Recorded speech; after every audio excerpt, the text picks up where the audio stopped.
Welcome to the Spotlight Series. I'm your host, Scott Nerney. Don't forget to like, share, and subscribe to this page. We definitely want to talk to this person, and you'll want to share this information. One of our favorite folks of Rhode Island, Miss Rhode Island, to Miss America contest. Yes. Why don't you introduce yourselves? Tell us a little bit about yourself. So I'm Alexia Rodriguez, also Sergeant Rodriguez with the Rhode Island Army National Guard. So that's my full-time job. I get to be a recruiter. I call it my Hannah Montana life. Do that during the day, do this with you at night, get out in my community. I'm also a student at West Virginia University. I'm studying integrated marketing and communications online right now.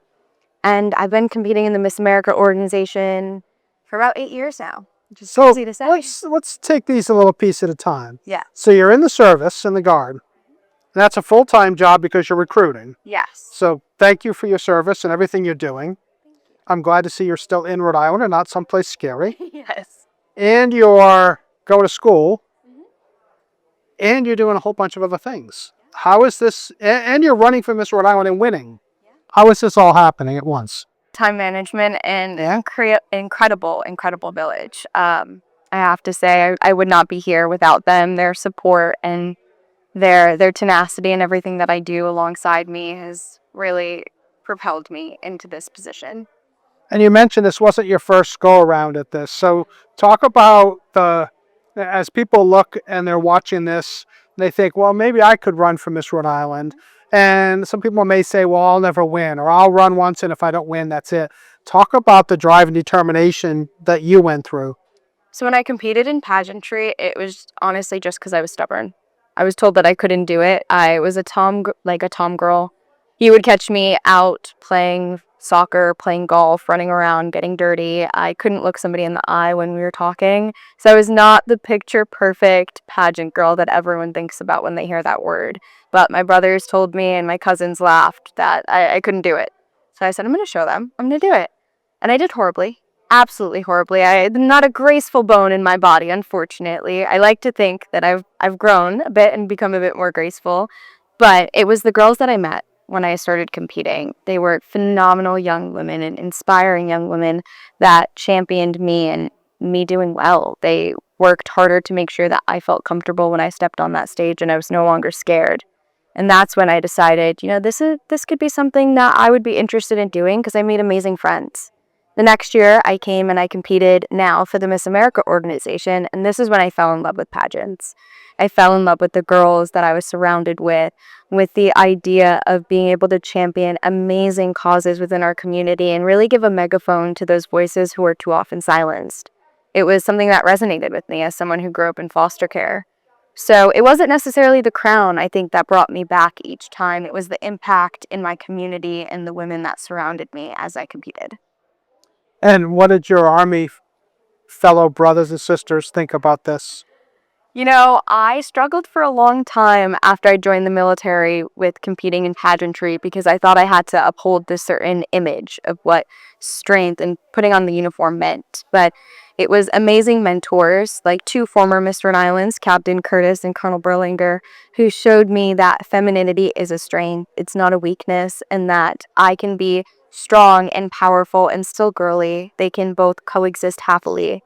And after I learned that and believed that myself, I noticed that the people around me started to believe it too. And they've been incredibly supportive. I have to shout out my recruiting family. Sure, please. Has been absolutely amazing through this journey. They have championed every success. And I know that it wasn't for them. I wouldn't be able to do both. I wouldn't be able to live my best Hannah Montana life, as I say, do a job I love, and give back to a community that shaped me.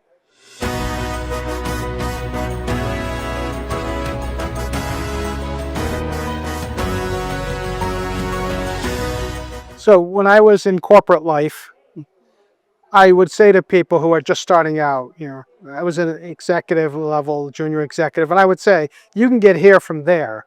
When you're recruiting military folks, are you saying you can get here and then put the crown on from there? No. Yes, you are. I am. I love that. They're not mutually exclusive. The military and pageantry both taught me resilience, determination, integrity, and most importantly, selfless service. And although you don't think of pageantry and the military as something that could be similar, you think of the military as in the mud and the dirt with the gun, and pageantry is this, is makeup and hair and sashes and crowns, but at their core, they're about serving our community. They're about giving back to those that helped get us where we are today. And I don't see why you couldn't do both. I've done both. I don't think Very that- successfully. Thank you. I don't think that anyone should place a limit on themselves. You're the author of your own story. So if you want to do it, you can. And I'm assuming you put in for a little bit of vacation time for the nationals. I did. I did. When is that? It is the first week in September. Okay. Where are you going? We're going to Florida. Nice. Yeah, going to Miss America. Excited? Something I never thought I'd be able to Yeah. say. You'll be on TV. I will. I will. Well, I'm excited to have a national platform to talk about issues that are really important to me and to our community. And so proud to represent Rhode Island on that stage. And let's talk a little bit about what your mission is for your reign as you try to promote. What are you working with? So I think my overall mission would just be to be that megaphone for the voices that are too often silenced. I was fortunate enough to have a village that made sure to hold the microphone a little closer if my voice wasn't being heard, but I know not everybody has the amazing support system that I did. Growing up in foster care, I didn't have an ordinary childhood. Far from that, in fact. And so I'm hoping to take my community service initiative, Foster Hope Adopted Dream, to a national level where I can advocate for the 391,000 children in foster care today within our country. It's an issue that's too often overlooked, but the statistics surrounding foster children are very sobering. I'm fortunate to say I'm one of the 27% of kids to make it out of foster care, but I hope that after my year of reign, I can be more than 27%, but one of the many to say I made it out. And you're going to have messaging for the children and the adults and the folks who are sponsoring that, as well as leadership in government that tries to run those programs. It's a multi-pronged approach for sure.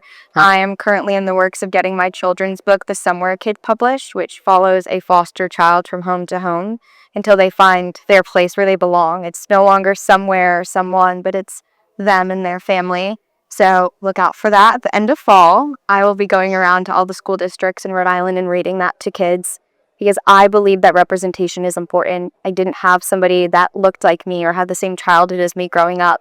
And I think it put limits on myself because I didn't think I could succeed since nobody else in my circumstances seemingly had. So that's one of the prongs. Another prong is trauma-informed training.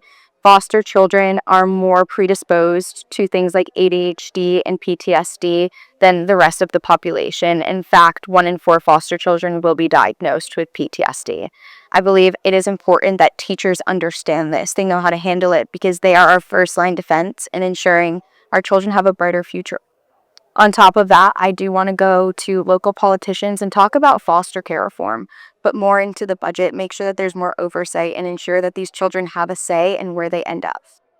I think it's important to realize that foster care isn't a thing. It's someone's life. Exactly. Whether it's the foster parents who are donating so much of their time to try to care for the kids, whether it's a temporary or permanent, and the kids, that's a life. That is a future Miss Rhode Island. It's a future possibly politician or Steve Jobs was a foster kid. Similar Lyles. These kids have the potential. They just needed the village behind them to make them feel as though they can achieve it. So that's going to keep you busy. So you're still going to be in school, still in the service, still working on the foster kids, still running in a pageant. Is there anything left?